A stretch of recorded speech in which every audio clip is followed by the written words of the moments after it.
Good morning, everyone.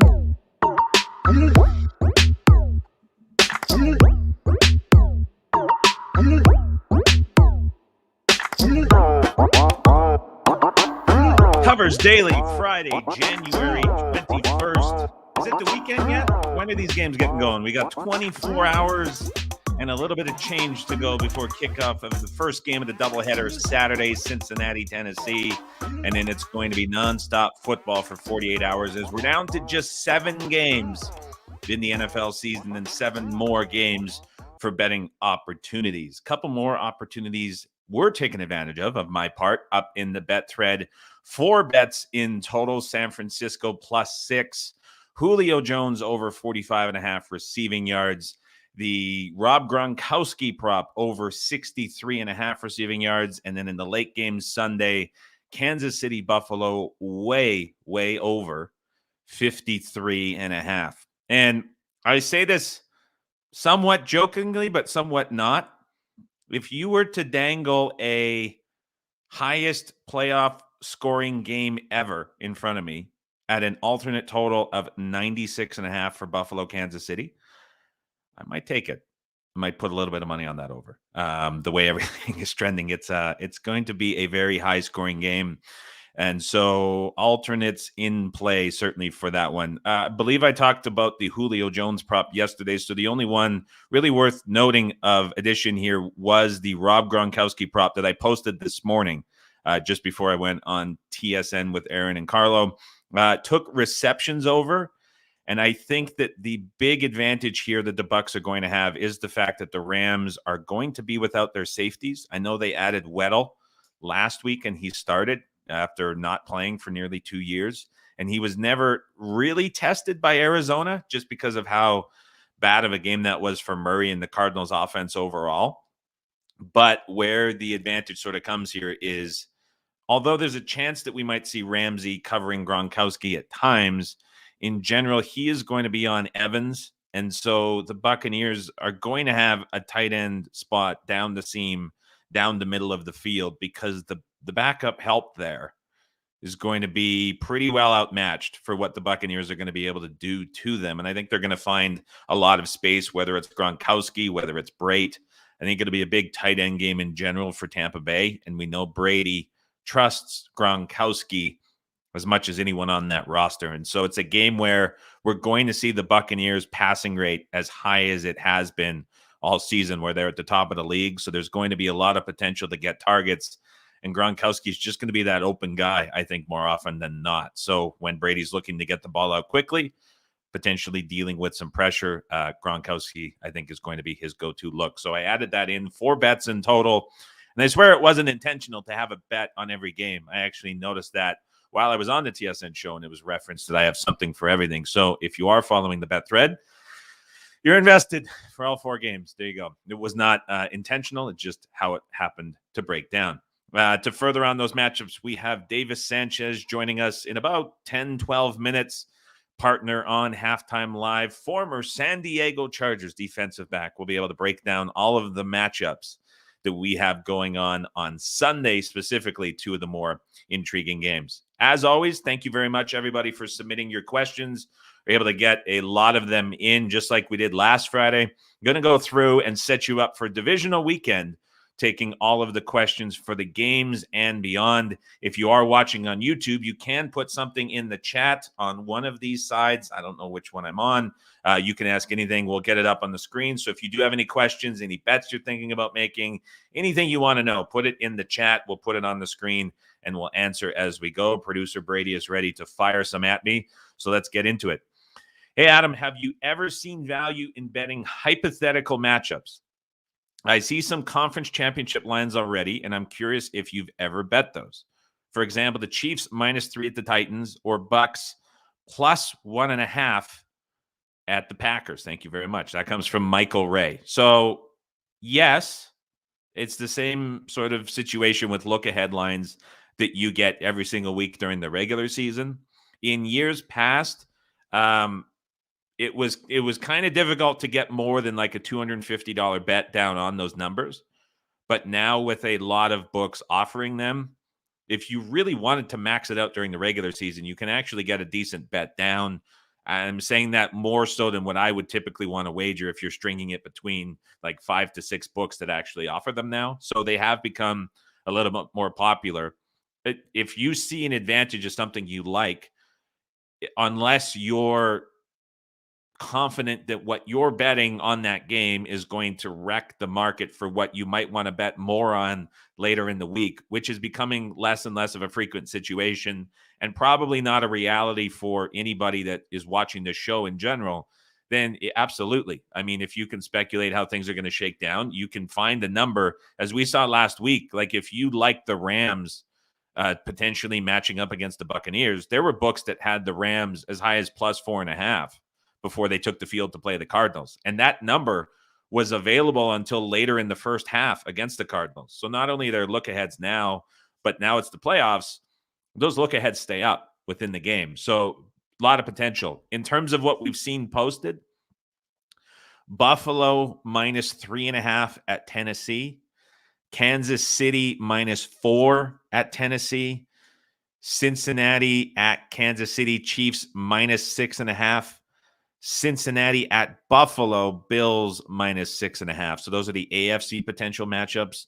And then in the NFC side, Packers -2 hosting Tampa Bay, Green Bay -3 hosting the Rams, the Buccaneers -3 hosting San Francisco, and the Rams also -3 hosting San Francisco. And so you can actually discern a little bit from how those numbers are being made out just based on seeing the fact that, for example, the 49ers at the Bucs and the 49ers at the Rams essentially priced the same. So we're seeing the value of 3 in that sense kind of act as a blocker there. But that's an interesting sort of takeaway when you consider that we're seeing the Bucs right now 2.5 or 3-point favorites over the Rams. Kind of tells you how teams are, or books are leaning on both of those teams. So some interesting numbers up, to say the least. I've not bet any, but something to speculate on for sure. Jordan Pego with a YouTube comment: in season, what things are you looking at week to week that help you determine whether to upgrade, downgrade, or keep a team the same in your ratings? Just because we're kind of late in the playoffs, I'll keep this one relatively quick. But in general, it's performance versus the market, and then performance relative to the scoreboard.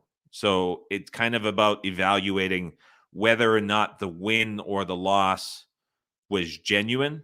So, like, for example, if you have a 12-point underdog, let's say, or a 12-point favorite that ends up winning by 14, they would have been close to expectation on the market. But then at the same time, you would go into the box score, and if like the yardage was similar, if the output was similar, maybe they benefited from turnovers, things like that, they're maybe not getting as big of an upgrade, if any at all. And in that case, you might be valuing more of the underdog. So it's all about looking at, first of all, the performance relative to the market, because at the end of the day, that's kind of like the all-encompassing aspect of the information that's being expressed as bets during the week. So that's important. And then also going into the box score and evaluating the performance relative to score is very important too, because not all wins or losses are created equal. So it's important to put some context behind that. Twitter question: Goat Ronica for a second week in a row. With changes to the PAT distance and more 2-point conversion attempts over the last few years, has any of the math behind teasers and key numbers changed?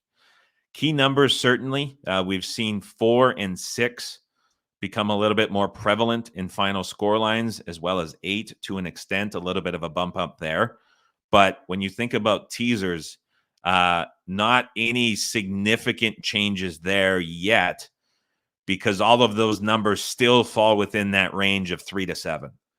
And so it's very difficult that you ever find value teasing another direction, just because even with the changes to the rules and the scoring, the most valuable numbers still 3 and 7, and then the increase of 4 and 6 still fall between the 3 and the 7. So if you're getting through the 3 and the 7, it's still the most valuable. And that's going to be very difficult to change unless the NFL adds in different point values to scores that we haven't seen before. So that's still kind of locked in place.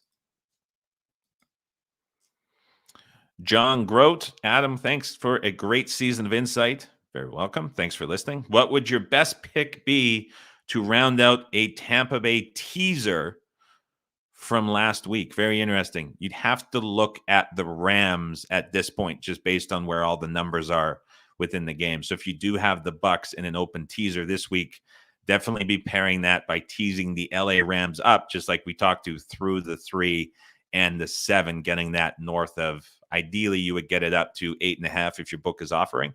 That would be a fantastic leg to pair with the Bucs. Angelo F. Hey, Adam, why are the books so down on the Titans? They have the most impressive resume, wins over KC, Buffalo, Rams, and 49ers. So it's an interesting debate, and one that I think a lot of us have been questioning from like the betting content side, I say, within this group. And that's sort of a division that's created that has led a lot of people that I know and respect to backing Tennessee. But also at the same time, it's very easy for bettors to look at the body of work as a whole for the Titans and really pick and choose certain things that maybe say that they're overvalued or overrated in some circumstances. And so it's a very divisive team. I tend to lean towards the fact that, like you're suggesting, they are underrated. I know a lot of people who would disagree with that, but yeah, you're right. I'm not necessarily valuing that just based on the wins that they put together entirely, but just because of, again, that division that has been created. And like in the NFC, we saw the Packers with the bye, with the 1 seed, with the home field advantage, really get a bump up in their price point for earning that. And the Titans, despite playing down the stretch in the regular season to hold on to that 1 seed without some of their best offensive players, they never really got that bump. After week 17 into week 18, we saw them go from like 18-ish to 1 to about 12 to 1. And from that point, it's kind of held. And now obviously it's shortening with teams being eliminated. But we never had that full bump on the Titans. So I don't disagree with you. And I don't have an explanation other than just the Chiefs and the Bills as a whole, from just a power ranking perspective, are incredibly good football teams. One more before we bring in Davis Sanchez into the broadcast. He is with us, but we'll get to one more question and then we'll bring him in. Ruby Claire, I often hear handicappers referring to their model. What goes into building a sports handicapping model software? Great question. Not one that I'm going to be able to answer for you. That's not how I go about betting. I certainly know a lot of people that do, but that would be a question better served for some of the guests that we will have on next week. Let's bring him in. Former San Diego Chargers defensive back, Davis Sanchez from the office. When's the last time that you have been on air before noon? This might be the first, bud. Yeah. Is this the earliest morning of the season? The earliest on-air morning for sure. But that's a great question by Ruby there, because I'd like to answer that question too, or at least get that question answered for me. How are these models built? I usually flip a coin. Don't say that on air. Come on. If somebody has a better way to pick games, then please, I'd like to know. Look, I'll say this. There's people that are obviously much smarter than I will ever be in terms of constructing something that can be automated, intake data, process it, and come up with a point spread. But a lot of it, whether you're on the modeling side or the like subjective handicapping side, which both of us definitely are, it all comes down to evaluating what stats, what information is most important, and being able to add context to that gives you an edge within the market. So it's a question, again, that we'll have guests on next week that can certainly answer it a little bit better, but it's the same way. You're just thinking about it and acting on it very differently. Thank God for folks like you that can give us those stats, Adam, because I can add the context to it, but I need people like you to give me the numbers. Appreciate you. We'll definitely try. Before we get into some of the games on Sunday, we've got a ton of questions waiting, so we'll get to some of the answers on each of them, and I think we can go through a whole bunch here and just give our thoughts on anything that comes up. So we'll leave it on producer Brady. Hey, Adam, can you recommend resources that can teach me how to make my own lines? Here we go again. I've been betting for about 15 years now, mostly on the recommendations of touts. And you're still betting. Wow. I want to be able to come up with my own lines so I can recognize posted lines that are off and bet into some value. So I'm not going to, I don't even know if I can necessarily promote something that I would say where to go to get that. But if you want to send me a direct message, Ron, I can put you in touch with somebody that trains traders at sportsbooks, and he's got some online courses. But yeah, I think we can leave it at that one for there. But it's you just have to start, basically, is the simple answer. Ches, do you make lines? Yeah, I definitely put my line up before I take a look and see what's out there to see where I'm at. Good answer on the spot. I think you should always, put it to what you think it is before you take a look at what the market says. I think that's the first step in analyzing the week's markets. Yeah. Football question from Tony Teaser. You mentioned all week that the Bengals' defensive line concerns and the Titans' run game being an advantage for Tennessee. Unless I missed it, what about the advantage of the Bengals' passing game versus the Titans' secondary? Tennessee ranked 25th in passing defense. You can argue this Tennessee secondary has not been tested in more than 5 weeks. Bengals' passing game is for real, in my opinion. Joe Burrow and the trio of receivers. Definitely for real. I think you would agree with that, no? Absolutely.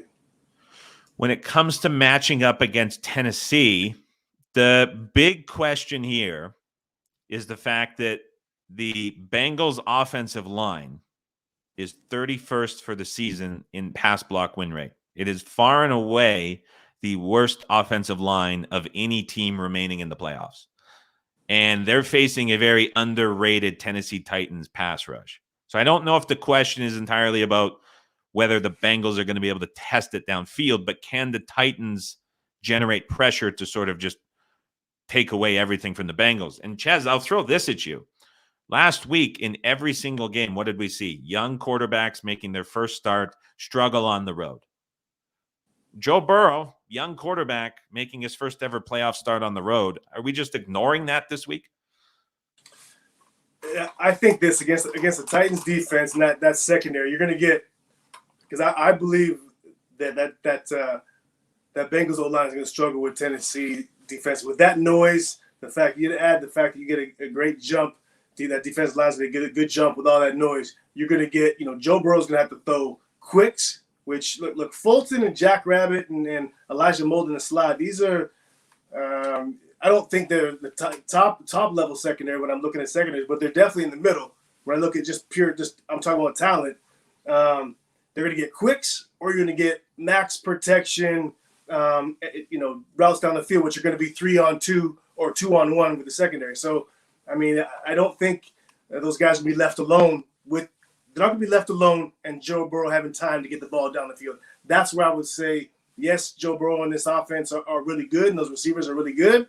But they're not going to be those defensive backs are not going to be put in a situation where they're left alone with a lot of time. If they're left alone, it's going to be versus blitz, and it's going to come up quick, and these DBs know that. Or if it's, down the field, long 7-step routes, it's going to be versus, extra a tight end of the game, extra backs of the game, which, as we know, is going to be 2-on-1 in the secondary or 3-on-2, whatever it may be. So that's where I think that gets negated, or at least that matchup is even because of the lackluster offensive line play from the Bengals.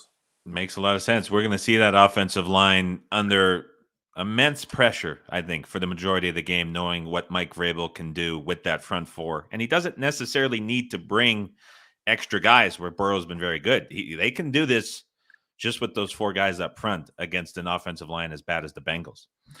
Producer Brady, what do we have next? Justin, Sieglaff? Hope I said that right. Thoughts? Under 48 Rams Buccaneers, especially if this nudges to 49. Tom Brady, quick short passes with O-line injuries, and Rams going run heavy with Stafford chronic back issue. So 2 interesting things there, and I know we have some thoughts on this. Let's start with Brady.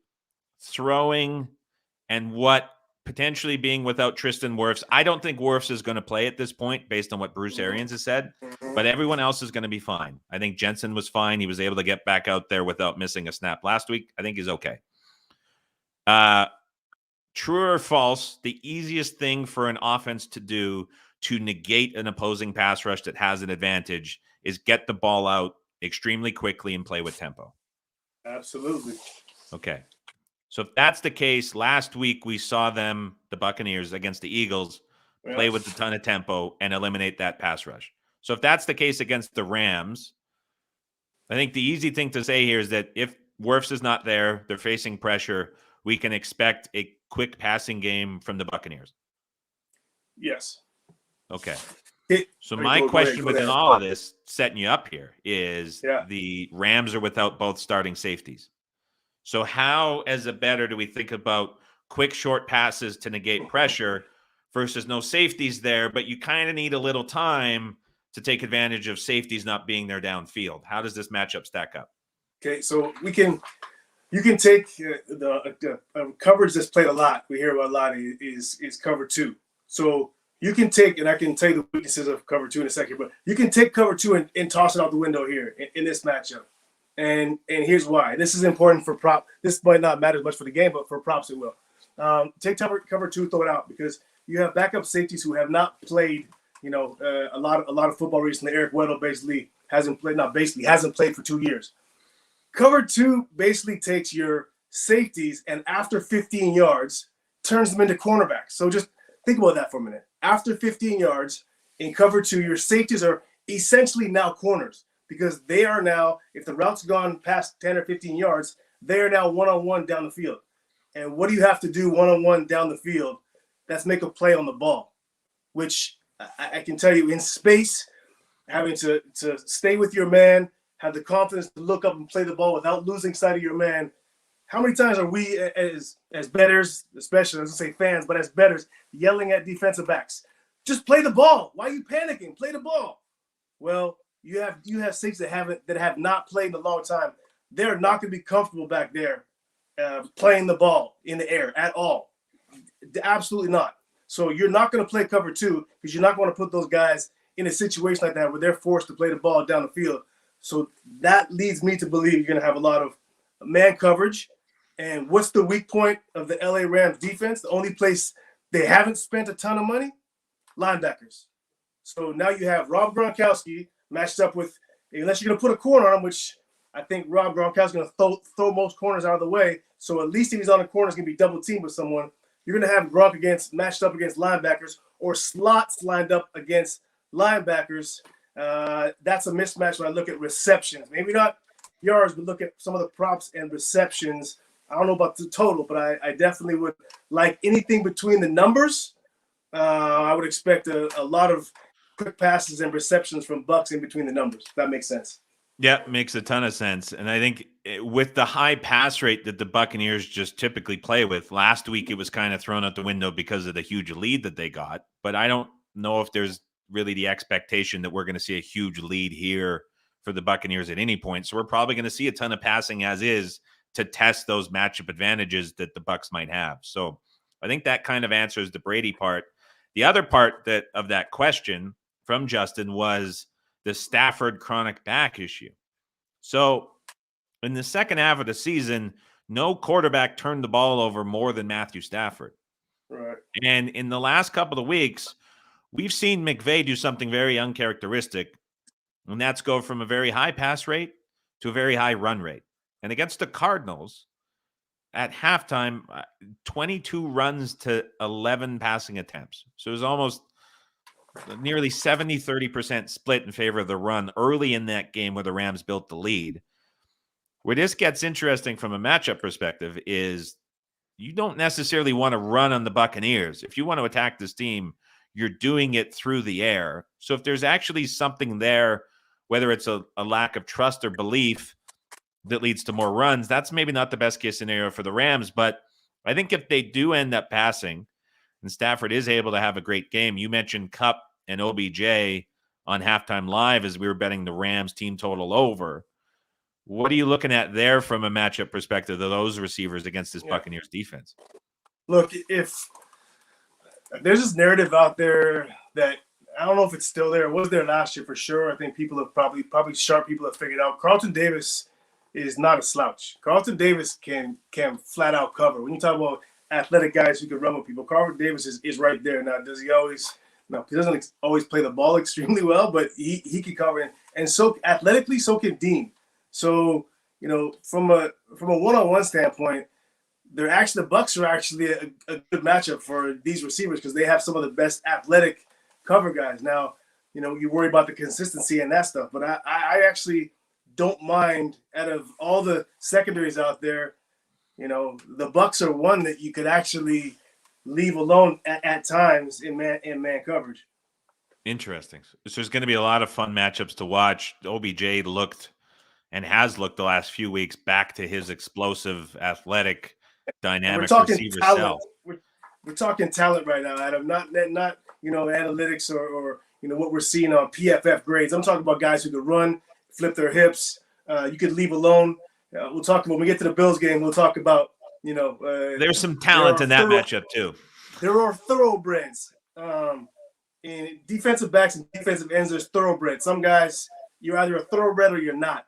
And it really affects the way you have to play the game. I know this because I was not a thoroughbred. So trying to play cornerback in the NFL running a 4.6, you have to play differently. And then we'll go to the Bills game with that as well. I had some stuff with the Bills, and you look at their secondary, there's a lot of guys who are not thoroughbreds. What's your 40 today?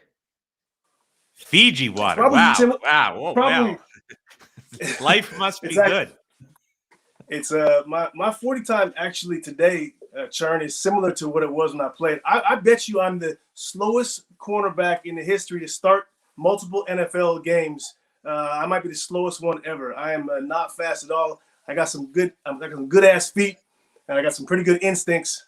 But I am as slow as they come, my man. I'm probably about a 4.6 for real. Adam playing wide receiver, Ches playing cornerback, one-on-ones with an NFL caliber QB. You would knock it off the line. I'll choke your ass up. But let's. You might be the only one I can still cover. How many balls does Adam catch? I'm burning you on just pure speed. 5 of the 20 routes. The question here is the catching ability. But I think I can get open on more than half. Let's stick to what you do well. Back to betting. Producer Brady, fire away. Cam Akers rushing total at 55.5, which seems high here. Will McVay really try to beat this team on the ground? He might. It's from Josh Ingles, writer over at Covers NHL. And I think there's a chance that it could happen. I think can we talk the Gronk prop? What is that number at right now? Because that's really 5.5 receptions. That's too low. See, it seems like the most, I won't say square, but the most public play in the world is going to be a Gronk over. But can it be extremely? Yeah, I was going to say, can it be extremely sharp and extremely square all the same? I think it is. With props, everyone can line up any which way and it works out. Does it make sense to bet the Bills to win the Super Bowl or just play them on the money line each week? I feel this weekend, last time, there'll be a dog if they advance. So you're getting a little better than even money. So to win the Super Bowl, they're right around 5-1. So $100 gets you $100 back this week. You get next week, if they're at Tennessee, they'll be about minus 175, minus 200. If they're home to Cincinnati, they're going to be about minus 250. So you're going to get, let's say, ideally, when you're betting these, you want the most difficult path. So let's say they're at Tennessee, they're laying a field goal, say minus 160 on the road. So you're going to be at about 325. And then in the Super Bowl, I mean, you're going to get the biggest price if you're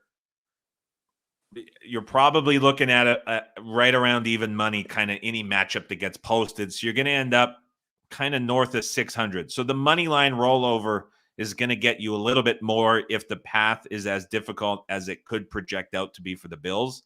So I would say money line rollover is going to get you more than that future pretty well every scenario, unless the Bills win and the Bengals win, and then you're laying like minus 265 on the money line next week.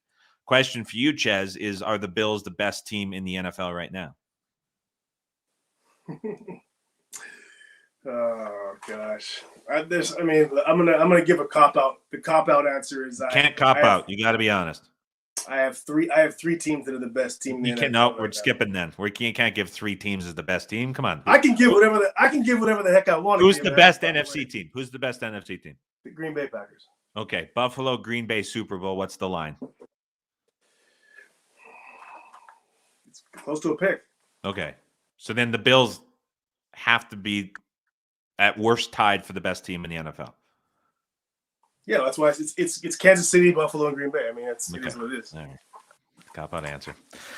R&D Lion, any thought to the longest field goal in Green Bay game? As it will be cold, kicking a ball like a rock, and these teams like going for first downs on fourth downs. Over under is 45.5. Kicking in cold weather. You've played in probably some of the coldest professional football games ever. Impact when it's cold on kicking, is that a real thing? For me, it's just wind. Just because my last name is Sanchez doesn't mean I know about kicking. Next question.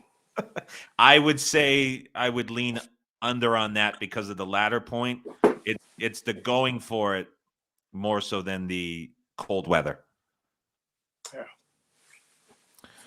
Chris Carter, any long-ish TD props that you like? Alan Lazard, Dawson Knox, etc. Ooh, let's bet one now. Let's pull something up and find it. Okay, so longest TD props. Okay, here we go. I can tell you a team.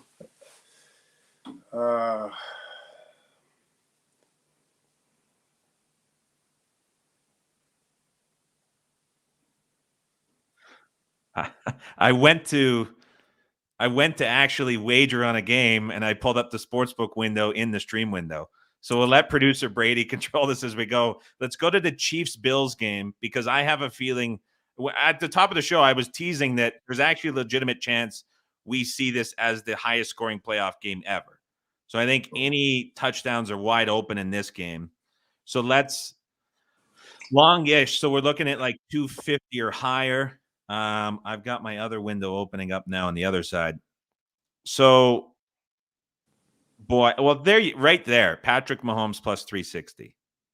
Now, that's probably priced in to an extent that you're going to get a bad number, but I feel like there is absolutely a situation in what's going to be a back and forth, high scoring, competitive game with a lot of situations in the red zone that are going to be key, where, as we're going to get to in a second, the Bills, they just play so soft defensively that Mahomes is going to have time running around and he's going to find his way into an end zone. What do you think of Mahomes to score a touchdown anytime? Yeah, that's at 380. I like 360. I like that as well. Yeah. I am looking at a book right now and actually seeing that there's slightly better prices out there too for it. I would look at for long. I thought you had a longest touchdown. Did you mention a longest touchdown? He was looking for long shots, but I'm seeing plus 500 at the sports book right now on my other screen. So there's better prices than this out there. But if that's good enough for a longish anytime touchdown score, that's a good look. So longest touchdown, just quick, like quick just note. General long shot, unlikely. Okay, no, I'm saying just a quick nugget here on a longest touchdown. Think whatever Another the best prop, number you can get on Green Bay Packers receivers, whoever has the longest number, or I would say whoever's the longest number, Green Bay Packers receiver for longest. So he brought up Alan Lazard in that case. Yeah, who is? I like that. What is Lazard just up there? Lazard, that's pretty short, plus 160. Yeah, that's too short. What about, and the other one would be Tampa Bay because of how the Rams play. Ramsey takes away Evans, and then Gronkowski's going to be priced short. So then you're looking at other receivers, Scotty Miller plus 390. OJ Howard's kind of interesting. He got some targets late. Brait maybe plus 330. Like we just said, tight ends, linebackers, some mismatches there. All righty. Before we get into the Chiefs Bills, let's do a couple more quick ones here for questions. A.J. Dillon under 40.5 rushing yards. Pass. I'd like to throw something out there too that I do not. Anyone who doesn't know, I'm not a props guy. I do not play props. I'm almost exclusively an in-game bettor. That is my specialty. So if a lot of these props, I have no idea. I lean on Adam for all of my props. I just get them from Adam and then close my computer. You're a prop guy today, Davis. Let's keep firing. What makes the Perfect. Titans pass rush underrated? Well, the defense has been incredibly overrated for the last 3 seasons. And you don't ever hear media-wise or perception-wise, you hear about Derrick Henry, you hear about Ryan Tannehill, you hear about Mike Vrabel and this defensive mind and everything. You seldom, if ever, hear about how impressive this pass rush has been for the Titans, especially down the stretch. Most likely because their best linemen are inside, so you don't have any dynamic outside guys. So that's why.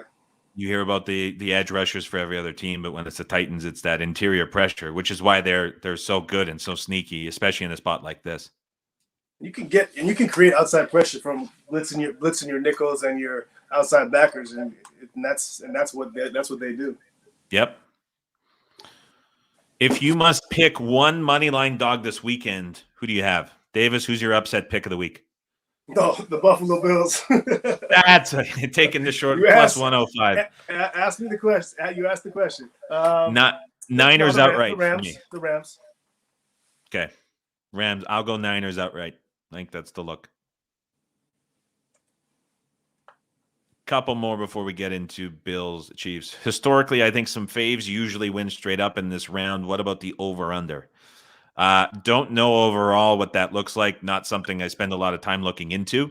But what I will say is with the Chiefs Bills total so high, there have been a lot of people talking about like what happens when a total is this high, and it's usually almost always justified. I believe it was 10 games in the last decade have had a total of 50 in the divisional round. They've all flown way over. And I don't think that's an exception for this one either. That's a great. They're justified. Quite simply, if it's that high, it's justified. Well, especially in the playoffs too, because everything tightens up. Golf question. We'll get to the golf stuff after. Let's get into Bills Chiefs, Davis, because I know we want to talk about this one. And like you're saying, this total is that high. It's justified for being that way. I think we saw the Bills put up an offensive performance against the Patriots. An all-time performance. It was incredible. Expectations based on the total are very high for an offense to have a fantastic game. I was in Arrowhead for week 5 watching these two teams play, and the Bills walked up and down the field, drive after drive after drive. Was there any chance that Spags has, knowing how aggressive he is, to slow down this Bills offense? The formula for the Chiefs to stopping. Let's just take stop out of the vocabulary. It was to slow down. Is to get plays and get them behind the stick. So tackle for losses, sacks, and if you look at that back end, the Chiefs might be better than any secondary in the league at creating shooting gaps by creating tackle for losses. You got Ladarius Sneed is basically Tyrann Mathieu 15 pounds ago when Mathieu used to be a cornerback. He's Sneed's all around the line of scrimmage, shooting gaps, blitzing, the quick screens, stuff like that. If you can get the Bills behind the sticks and get them in the second and third and long, and it sounds like an obvious thing for any defense, but that's the only way I think you stop the Bills is turn them over or get them behind the sticks. And it goes both ways. But they can legitimately do that because that's the style of defense. The reason I say this, I would say it for every game, but the reason I say it, first thing I say for this game, because that's the style of defense that Spags plays. There's a lot of those guys giving them shots to do that by letting them be aggressive and shoot stuff.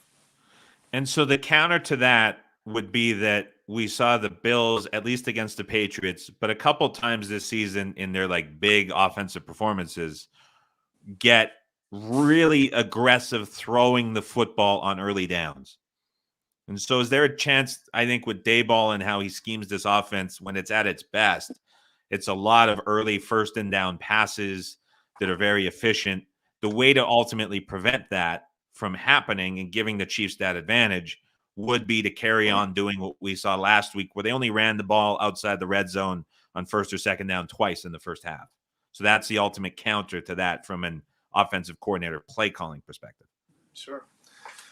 Rashad Fenton is kind of the, that's the get out of jail free card if you're the Buffalo Bills, because he has a propensity to panic, not play the ball in the air. I think he has more penalties. You would probably know this, but I think he has more PIs than anybody in the NFL.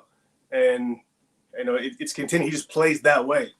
I mean, it's going to be really difficult if you do get the Bills in second, third, and long, and then there's continuously PIs, or there's PIs. Those would be big spots in games. And I'm certain that when the Bills get in those situations, they're going to get one-on-one down there, and they'll likely go against Fenton. On the other side of the football, it's Patrick Mahomes and this Chiefs offense that we have seen kind of have two different seasons in one in terms of the evolution of the play calling and how they're managing things. The Bills defensively are incredibly consistent in how they approach games from a game planning perspective. Break that down for us, and then let's talk about the Chiefs running the football. All right. So you were there in week 5, right? Yep. There's a big difference, and nobody's really talking about this, but there's a real big difference between protecting 1 and protecting 2. And Leslie Frazier, he's had to protect 1 for the last two or three seasons. He's had to protect 1, and that's Levi Wallace. And Levi Wallace has been great, and I think that's his production has been great, and I think that's what's masked the talent in that secondary, and it's an issue because now you're not only protecting Levi Wallace. When Trey White went out, you're protecting Dane Jackson and Levi Wallace. Now, I wrote down there 40 times because I know they're slow. It's Levi Wallace. Slower than you? No, they're not that slow. They're not that slow. Even in my prime, they're still not that slow. Levi Wallace is a 4.6. Dane Jackson is a high 4.5 or 4.6. We're talking about against Tyreek Hill. We're talking exactly. Now, when I watch film on these two corners and I watch these guys play, like, okay, how are they getting away with it? What are they doing? And the reason why I'm sure Andy Reid is talking about it, and Patrick Mahomes. And here would be my argument: if you're going to fade the Bills, here's my argument in a nutshell. Andy Reid for certain knows these guys can't run with their receivers, with any of them. Okay, and that's Dane Jackson, and add Teron Johnson, the slot, the same. He's not fast either. So, but especially the outside guys. Now, if you watch these guys press, Andy Reid and Patrick Mahomes know exactly what coverage they're getting. They're getting soft outside almost every snap, unless it's cover 2. And they know this because I don't think I found on any film, I don't think I found more than 5% of the time if Dane Jackson is up in press or Levi Wallace is up in press coverage against these Chief receivers, okay? If they're up in press, you watch. They're playing cover 2. Their safeties are high, okay? If these guys, because that's if they're down low and the safeties are high, if you see Teron Johnson around the box or Micah Hyde around the box, and these guys are in press coverage, I promise you on my life, they're bailing out before the snap. If I know that, sure as shit, Patrick Mahomes knows that, and Andy Reid know that. And it's not occasionally, Adam. It's every single time. Watch Dane Jackson get up on the line. He gets in it like he's going to press. If you see Micah Hyde or Poyer or Jordan Poyer down there and they're not up high, they're down near the box anywhere, or they're over another guy covering a slot, he's bailing out. So Patrick Mahomes knows what he's got because these guys simply can't run. That's what I made the joke about the thoroughbreds earlier. And it's not because these guys aren't good football players. I don't want to get it mistaken. These guys are have been excellent. Like Dane has stepped in for Trey White, and Levi Wallace is a guy who's undrafted. He's been unbelievable, but he's not a thoroughbred. If you can't get up and run with those guys outside athletically, or your arms aren't long enough to be, in bump and run phase and cover guys, you simply can't do it. And Leslie Frazier's he doesn't have the ability to leave those guys out there alone. And I think in a game like this, when you look at everything so even between these two teams, you can say what you want about the Chiefs on the other side and their DBs. It's not the same. Those guys can run with the Bills receivers, whether or not they're consistent enough and their eye discipline is good enough. That's for a different story. But athletically, they can't run with the Bills receivers. So I just see that as a massive mismatch. And especially if the Bills get behind. Another thing, this is me as an end game bettor, I'm gonna be looking. If the Bills get behind, I'll be looking to get action on the Chiefs, because if Leslie Frazier is forced to play some man coverage to get the ball back fast, or put some pressure on Patrick Mahomes, they're in trouble, because these guys can't hold up out there man to man. There was a first sort of I don't want to say a first time, but like obviously defenses have changed to playing exactly what you're describing Leslie Frazier likes to do to sort of protect his defensive backs against the Chiefs. It's been a common thing that they've done all season. And we saw the Chiefs turn into, as the season progressed, the team that leads the league in plays per drive because of defenses approaching them in what you just described. And so to me, I wonder what Frazier is ultimately going to do. And I'm curious your thoughts. If you're stuck being him, knowing these disadvantages, sitting back, but also knowing that the Chiefs have become as efficient as they have at just taking these short plays and just methodically working the ball down the field, especially now with Jerick McKinnon emerging, who's been the best back on the roster for a long time, but now he's finally getting the chance to play in what he adds in the receiving game. Like, what do you do if you're Frazier? You're stuck in between. It's a great question. I think you're probably leaning Chiefs for that reason. I don't think there's an answer. I don't think what he will do, and this is where I go to the Bills getting the lead. He's not going to have to if they have the lead.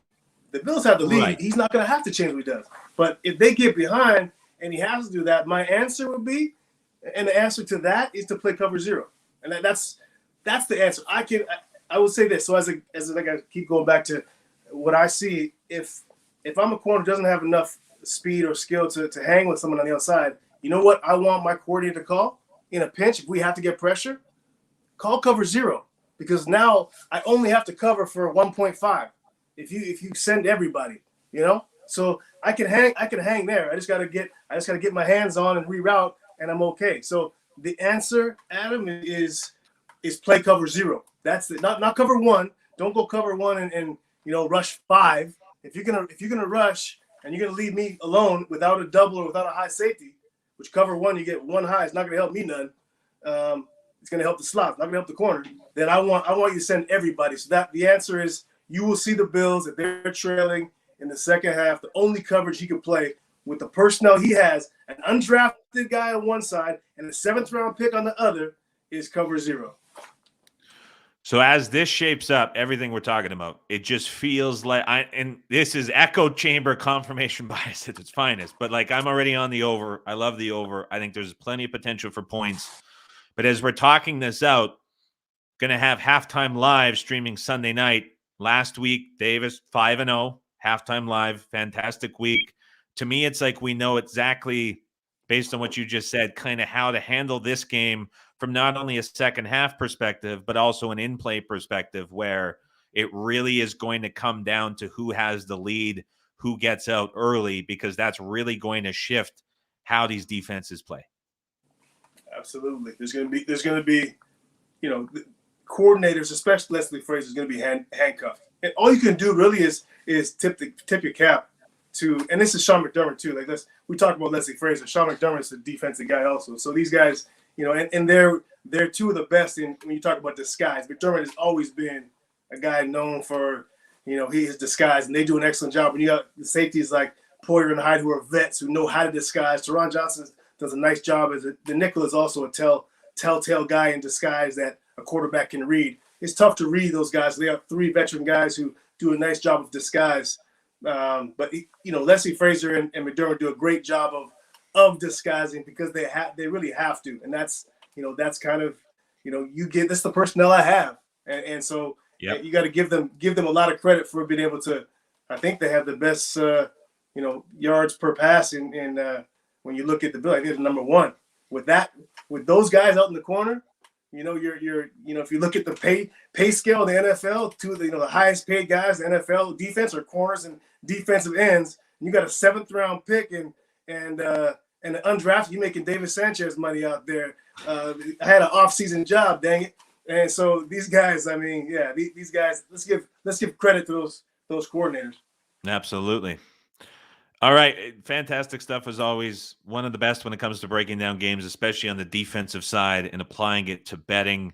What do you got going on the next 24 hours before kickoff? We're going to let you get back to it. Yeah. So I'm on TSN doing my stuff there. So we'll have some stuff on Sports Center tonight and tomorrow, and then getting ready for our halftime stuff as well. So I'll be on the network for the games on Sunday, and then we'll be doing our stuff for the morning game as well. Looking to, like I said, in-game stuff is where it's at, and on my end.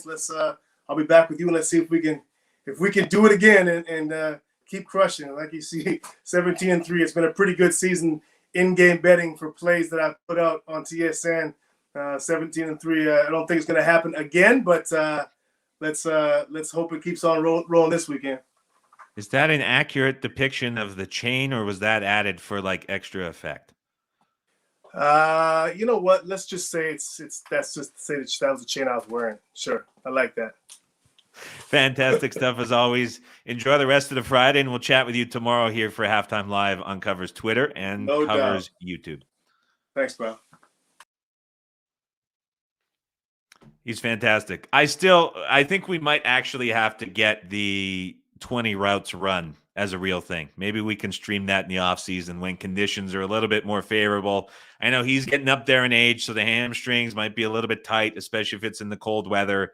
I'm a little bit heavy, so I can slim up a little bit, get into game shape, and we can have those 20 routes run somewhere in Toronto and maybe tie it into some golf as well.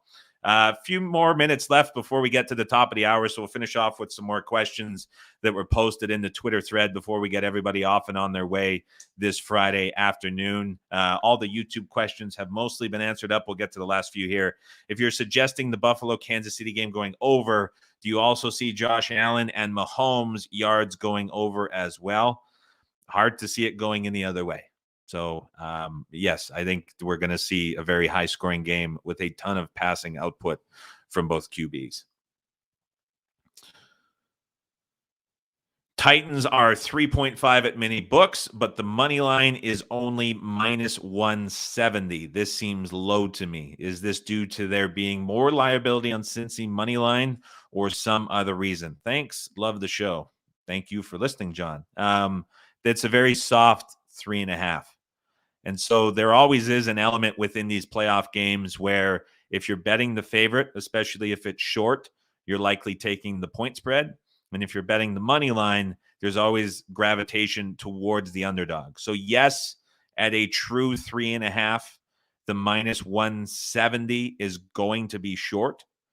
But since this is a softer 3.5, and there's also this being a standalone playoff game, usually all of the money lines are shaded slightly towards the dog just because of how money comes in on these games. And we see that no game than other than the Super Bowl. Jesse who do you want to see in the Super Bowl purely from an entertainment standpoint? Also, what type of golf ball do you play? Super Bowl matchup purely from an entertainment standpoint. Chiefs, Packers. Rodgers versus Mahomes. What type of golf ball? Last year I was using the Srixon Z-Star XV, mainly because of the spin numbers I was getting off the driver with it were very, very good. And I played the Pro V1X for a long time, but I switched over last year and I enjoyed it, although I wasn't too pumped about how it feels off of the putter. So I have to figure that one out. If tickets and money are going to the KC Buffalo over, what does it mean that the number doesn't move and even went down? So the money / ticket debate is always an interesting one because usually it does not reflect what's truly going on within the market because it assumes that that applies to every book altogether. And what's important to realize is that there's only in the US regulated market 2 at the most 3 sports books that are going to impact how lines move. Everybody just copies those 3 books and moves their prices dependent on that. So they set the market. And you never see the money in the ticket counts from those books for good reason. And so it leads you into sort of misunderstanding most times, if you're not paying attention to that, what is actually going on within the market. However, when it comes to this game specifically, we're talking about a season where the average total was about 46.5 points. Last year was 49. And so if you think back to last year, or even the first couple of weeks this year, we were seeing totals 55 to 60, really high in the 50s, especially with Chiefs games. And where that causes a bit of concern is that there's never going to be enough data at that high range for the people, like we talked about earlier in the show, with models or with a lot of market influence to allow them to make the total higher than it is. Almost anything that's like influencing prices within the market is going to come short of those high ranges. And so the market is going to respect those bettors and those numbers guys who just play off of what their prices are and don't necessarily account for the matchup or situation are just blindly going to be backing the under because that's where their prices show. And so, yes, in general, we're seeing a lot of popularity for the over, but the reason that the number hasn't moved up is because a lot of those guys are betting the under in this matchup, and they're doing it at books that dictate the rest of the market. And so those books are copying what's happening at the books that dictate the market. They're moving their price down so they don't get scalped by keeping their price where it is. And they just don't respect the money that has been bet at their books. They respect how other books are moving more.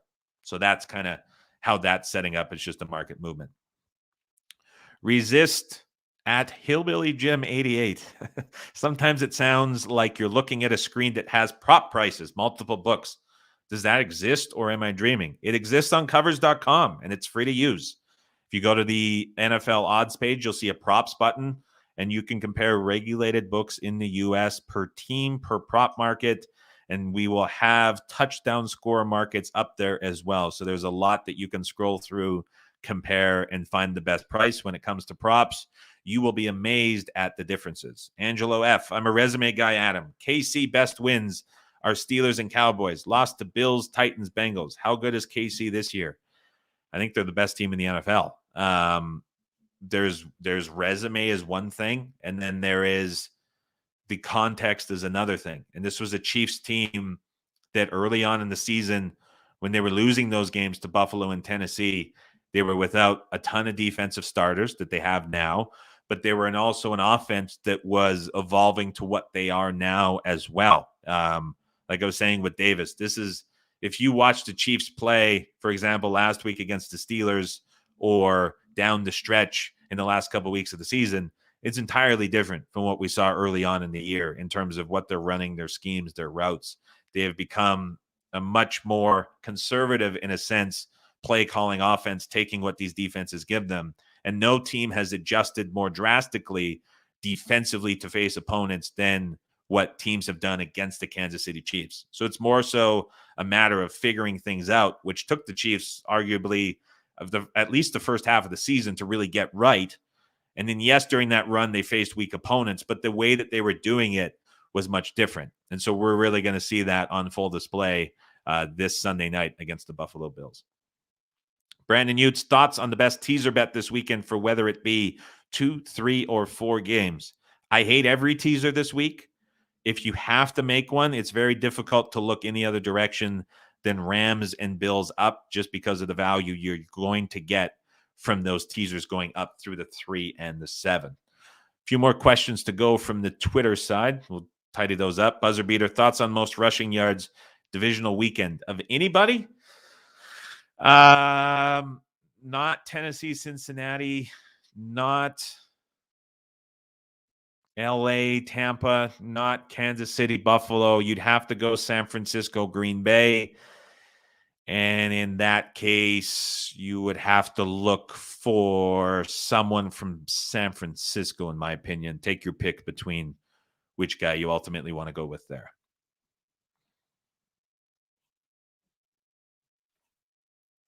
Antonio Lewis, what money line would be next week? What money lines will we get next week? Packers versus Rams, Packers versus Bucks.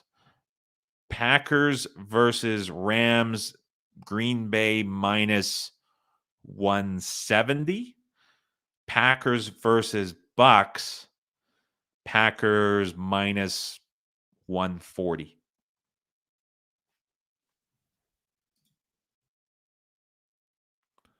Cameron Pochi, with Henry possibly being on a snap count when his rushing props drops, what is the number going to be? I'm thinking Henry will be about 75 to 80, possibly Henry under and Foreman over if it's under 50. There was a book in Canada that posted Henry at 100.5 rushing yards for the game. If the snap count is true and he's going to get 15 carries as a ceiling, that would be a ridiculously high output for that amount of carries.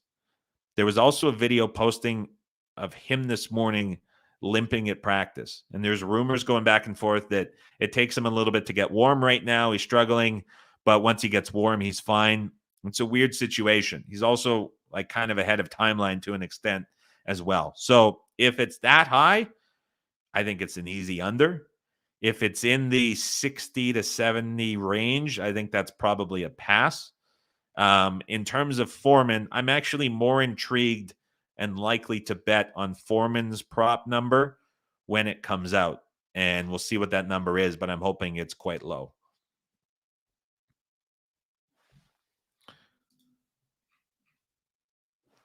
One last one, Brady over completions. That's from Nick Schroeder.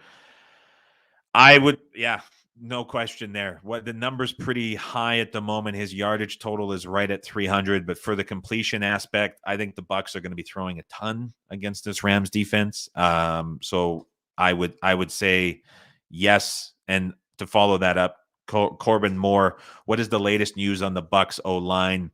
How does the line move if they're all active? You're not going to see the line move much off of it. I don't think we see Wirfs play. All of the other four guys will go. And so Brady is going to be getting the ball out quickly. And to Nick's point, when you're looking at over completions, it's going to be shorter passes. It's going to be quicker passes. He's hopefully going to clean up some of those issues he had with wide receivers. And those are going to allow him to get the ball out quickly and just rack up some completions, especially early in the game. So, yep, I'm with you there. If I had to look at that, my prop there is Gronkowski over receptions. But if you want to look at Brady over completions, that's a good way to go about it too. We are over time. There were some good barbecue and golf questions. We'll leave those for another day. The better life. Look, I could spend an hour on that wet or dry ribs topic alone, and the answer is in the middle. But I'm going to let everybody get back to their Friday since we've gone overtime here. We got into more important things with David Sanchez, but I'll maybe have after Super Bowl Sunday a deep dive into ribs. You guys know I'm big into the barbecue stuff. When it comes to ribs, the takes get very passionate. So I'll leave that for a piece of content after the Super Bowl as we get the smoker fired up and really get into rib season here in Canada. So that'll do it for me. That'll do it for the week. Appreciate everybody tuning in Monday through Friday. Thanks to all of the guests that were able to join too. 4 bets are up in the bet thread on Twitter. We'll have everybody with a little bit of action for each of the 4 games. Thanks again for tuning in. We'll talk to you guys Monday here on Covers YouTube and Twitter at 12 p.m. Eastern.